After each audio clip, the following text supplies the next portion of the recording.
Hey everyone, welcome back to Andrew's Wizardly Reads, and today guys we're going to be talking about some reads that are going to be happening next year in 2026. Before we get into that, please do me a favor, like this video and subscribe to the channel as it does help the channel grow. You can check the description box down below for links to all of my social media, including my Patreon/book club, which is going to be very, very relevant to this video.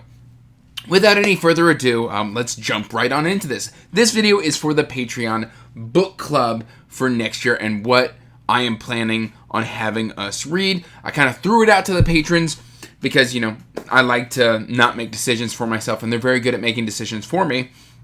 And I asked for some feedback. I threw some general thoughts out there. I was like, hey, what would you like to see? Some people said we'd like some sci-fi. Some people said we'd like to continue doing some standalones. Some people were a little burnt out on fantasy, so we kept the fantasy to a minimum. One is probably going to end up being substituted because we did have a request to be like, hey, I see that author. Can we read a different book from that author? So, yeah, this is by no means the definitive list, but this is just the rough outline. This is also not the calendar. I'll probably post that either on Patreon or on the Discord sometime soon. But because 2026 is fast approaching, much to my dismay, because, well, frankly, time is a cruel mistress, and she refuses to pump those brakes, I figured I'd get this video out. So, some of the books that were considered is, I've bought up a whole bunch of Dean Koontz. And I've been in a horror/sci-fi vibe, less on the fantasy as well. And I thought The Taking, which was recommended to me a long time ago, sounded amazing. And one rainy night, the end of the world began. It just sounds awesome.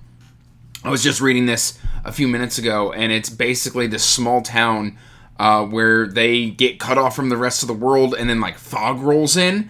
And then there's something out in the fog hunting the people of this small town.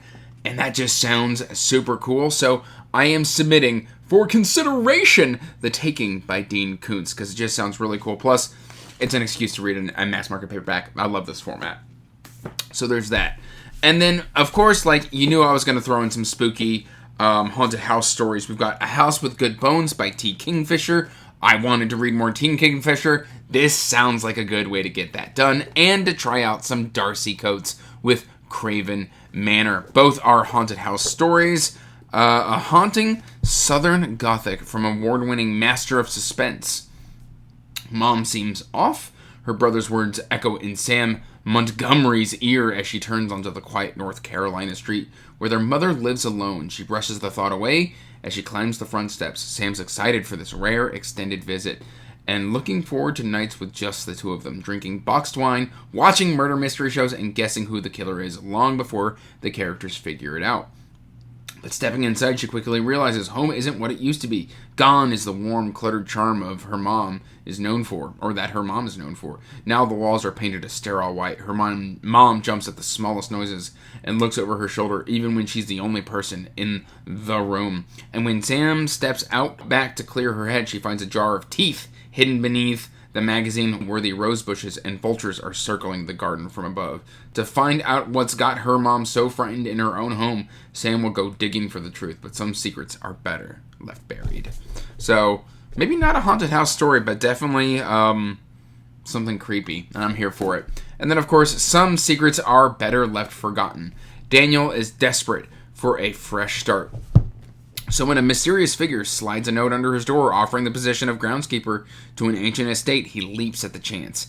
Even though it seems too good to be true, alarm bells start ringing when he arrives at Craven Manor. The abandoned mansion's front door hangs open, and leaves and cobwebs coat the marble foyer. It's clear no one has lived here in a long time, but he has nowhere else to go. Against his better judgment, he moves into the groundskeeper's cottage, tucked away behind the old family crypt. But when a candle flickers to life in the abandoned tower window, Daniel realizes he isn't alone after all. Craven Manor is hiding a terrible secret, one that threatens to bury him with it. So that just sounds really dope. So I wanted to get these two into the rotation as well.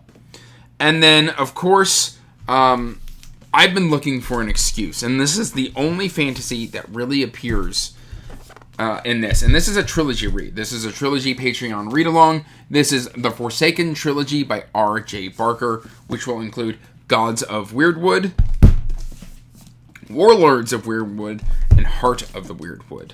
And yeah, I'm just super excited for this. This is the only R.J. Barker at this point that I think I have yet to read. Let's see, Book 1. Book 1, Our lands are wild with gods. Our woods are wild with monsters. Khan Du Nahir is known as the Forester, a humble man who can nonetheless navigate the dangerous Weirdwood like no one else. But once he was more. Once he was a warrior. Udini serves the goddess of the lost, a goddess of the small and helpless. When she ventures into the Weirdwood to find a missing child, Kahan will be her guide. But in a land at war, in a forest full of monsters, Kahan will need to choose between his past life and the one he leads now. And his choice will have consequences for his entire world. So that just sounds really cool. I've been really wanting to check these out. I mean, I even got the broken binding editions of these books because I love me some R.J. Barker. So that's the only fantasy you're going to see next year, at least on the Patreon. And then, of course, the Book of Accidents by Chuck Wendig. I've heard this is one of his best, and I loved Black River Orchard last year, which was a part of the Patreon read, so I figured it would only be right to submit the Book of Accidents. Initially, I was going to do Wayward and Wanderers by Chuck Wendig, but that put me at 13 books, and I needed it to be 12, so I subbed in the Book of Accidents. Long ago, Nathan lived in a house in the country with his abusive father and has never told his family what happened there. Long ago, Maddie was a little girl making dolls in her bedroom when she saw something she shouldn't have and is trying to remember that lost trauma by making haunting sculptures. Long ago, something sinister, something hungry, walked in the tunnels and the mountains and the coal mines of rural Pennsylvania. Now Nate and Maddie Graves are married, and they have moved back to their hometown with their son, Oliver. And now, what happened long ago is happening again, and it is happening to Oliver. He meets a strange boy who becomes his best friend, a boy with secrets of his own and a taste for dark magic. This dark magic puts him at the heart of a battle of good versus evil, and a fight for the soul of the family, and perhaps for all of the world. But the Graves family has a secret weapon in this battle: their love for one another. That just sounds really cool. I love me some Wendig, and I want to read more of it.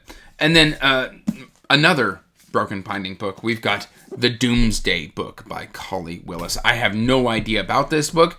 It just arrived from the broken binding, and I was like, ooh, that sounds interesting. For Kiervan Ingle, preparing an on-site study of one of the deadliest eras of humanity's history was as simple as receiving inoculations against the diseases of the 14th century and inventing a bulletproof backstory.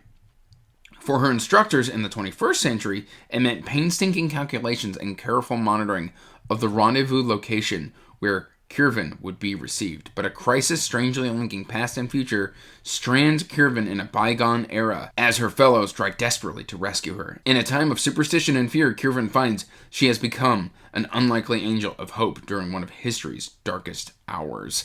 And this is a time travel story. So I'm excited to see what all the fuss is about, because supposedly this is really, really good. And then, of course, we've got some Adrian Tchaikovsky, a second trilogy. We've got The Final Architecture. And I've read about 16% of the first book, but I'm more than willing to do it again, because this was really, really cool. Idris has neither aged nor slept since they remade him in the war. He used to be a hero, a fighting elite, technologically enhanced not only to be stronger, faster, and near immortal, but to communicate mind to mind with the enemy. Then their alien aggressors, the Architects, simply disappeared, and Idris and his kind became obsolete. Now, 50 years later, Idris and his crew have found something strange abandoned in space. It's clearly the work of the Architects.